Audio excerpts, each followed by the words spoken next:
ته مې ملا نه رسي او خیر وخت منځتو ته مې لیلا نه رسي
یو چک چک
دا ستا بهیر یم که په یاد یم زه چې ګړۍ په ګړۍ ځم تا یادومه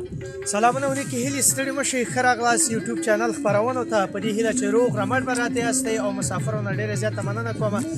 چې بس ماته پیغامونه پرېښي کومنټونه پرېښي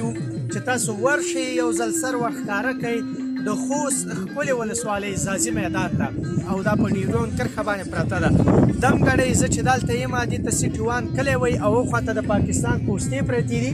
چې هغې نه اخواته سیټي وان دا سیټي وان کلی دی او اخواته د پاکستان سده ورته وایي د سدې بازار دی هغې هلته شپې ورځې تېروي یعنې صوبه سرحد دی نو دلته ځوانان چې دي د چکرونو بنډارونو سره ډېر زیاته لیوالتیا لري هلته اتڼ هم روان دی تاسو به د هغه اتڼ موسیقۍ غږ هم اورئ د دې اتڼ به هم په تاسو باندې ګورم یو ښکلی او ګلالی ځوان لږ ځل رامخته شه زړګیه دا چې همدلته شپې ورځې تېروي سیټي وان کلي کې دی دې سره به خبرې اترې وکړم سلام ګرانه ته ښه یې وختونه ښه دي بس دې ته د وطن مینه او احساس وایي د افغانستان بیرق نه دلته ایچ ایس او ایچ لیکلی دی نوم دې څه دی ځان دې معرفي کړه د یوټیوب چینل خپرونې مینوالو ته بس ستاسو څخه ډېره زیاته مننه نوم مې لا جمیر خکمل دی د ځاځي میدان ولسوالۍ سیټي وان کلي اوسېدونکی یم او په دغه علاقه کې ژوند کوم سیټي وان کلي کې دلته کوم قومونه پراته دي او څنګه دې ته سیټي وان وایي دا سرحدي پوله ده زموږ د پاکستان سره خو بلې دغه سرحدي پوله دی رابشم د سیټي وان په اړه معلوماتو ته د سیټي وان په کلي کې دوه قامه میشتې چې یو یې زڼي خیل دی او بل یې مغل خیل دی په مشترکه سره دلته ژوند کوي او دغه سرحد دی مخامخ چې ګوري د تاسې د کومې پېستې چې دي دغه د پاکستان علاقې سره موږ مقابل پېستې پرتې دي نو دلته ډېر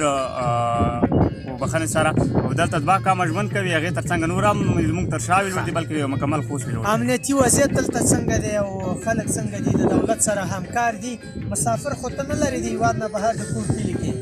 ولې نه مسافر هر سړی مسافر لري او مسافري هغه مسافر ته چې اوس مهال د خپل هېواد څخه په